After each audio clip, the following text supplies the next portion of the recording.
ನಮ್ಮ ಮನೆಯವರ ಹೆಸರು ಸುವರ್ಣ ಅಂತ್ರಿ. ನಾವು ತಾಡ್ತಗನೂರ್ಲಿಂದ ಬಂದಿದ್ದೀವಿ. ನಮಗೆ 4-5 ವರ್ಷ ಹಿಡಿದು ಸ್ಕಿನ್ ಪ್ರಾಬ್ಲಮ್ ಇತ್ತು. ಭಾಳಷ್ಟು ಎಲ್ಲ ಕಡೆಗೆ ಹಾಸ್ಪಿಟಲ್ಗೆ ಎಲ್ಲ ಕಡೆಗೆ ನಾವು ತೋರಿಸಿದ್ದೆವು. ಅದು ಕಮ್ಮಿ ಆಗಲಿಲ್ಲ. ಒಂದು ಫಂಕ್ಷನ್ಗೆ ಹೋಗ್ಬೇಕಂದ್ರೂ ಸ್ವಲ್ಪ ನಮಗೆ ತ್ರಾಸ. ಎಲ್ಲರ ಬೀಗರ ನೆಂಟರ ಮನೆಗೆ ಹೋಗ್ಬೇಕಾದ್ರೂ ಒಂದು ತಕ್ಲೀಫಿತ್ತು. ಒಂದು 4 ಮಂದಿಯಾಗ ಎಲ್ಲಾರ ಹೋಗಿ ಕುಂದಿರ್ಬೇಕಾದ್ರೂ ಅದನ್ನು ತ್ರಾಸಿತ್ತು. ಹಿಂಗೆ ನೋಡಿದ್ರೆ ಹಿಂಗೆ ಒಬ್ಬರು ಇದಾಗ್ತಿತ್ತು, ಅಳು ಬರ್ತಿತ್ತು. ಹಿಂಗೆ ನಾವು ಮನೆಯಲ್ಲ ಟಿ ವಿ ನೋಡ್ಲಕತ್ತಿದ್ದೆವು. RJ ಹರ್ಬಲ್ ಹಾಸ್ಪಿಟಲ್ ಅಂತಂತು ಗುಲ್ಬರ್ಗದಾಗ ಒಂದು ಅಡ್ವರ್ಟೈಸ್ ಬಂತು. ಆಮೇಲೆ ನಾವು ಅವ್ರು ಫೋನ್ ಹಚ್ಚಿ ಕೇಳಿದೆವು, ಇಂಥಲ್ಲಿ ಗುಲ್ಬರ್ಗ ಒಳಗೆ ಇಂಥಲ್ಲಿ ಅದ, ನೀವು ಬರ್ರಿ ಅಂತಂದರು. ಬಂದೆವು ರೀ. ಅವ್ರು ಏನಂದ್ರೆ ನೋಡಿದ್ರು. 2 ತಿಂಗಳದಾಗ ಕ್ಲಿಯರ್ ಎಲ್ಲ ಆರಾಮ ಮಾಡಿಬಿಟ್ಟಾರೆ ನಮಗೆ.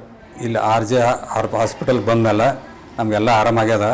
ಇಲ್ಲಿ ಡಾಕ್ಟ್ರುಗಳ್ನು ಭಾಳ ಒಳ್ಳೆಯದಾರ, ಮೆಡಿಸನ್ನು ಒಳ್ಳೆಯದದ. ಮತ್ತು ಭಾಳ ಡಾಕ್ಟ್ರುಗಳಿಗೂ ಭಾಳ ನಾವು ನಾವು ನಮಸ್ಕಾರ ಮಾಡ್ತೀವಿ ಅವ್ರಿಗೆ ಧನ್ಯವಾದಗಳು. RJR herbal hospitals 9962280003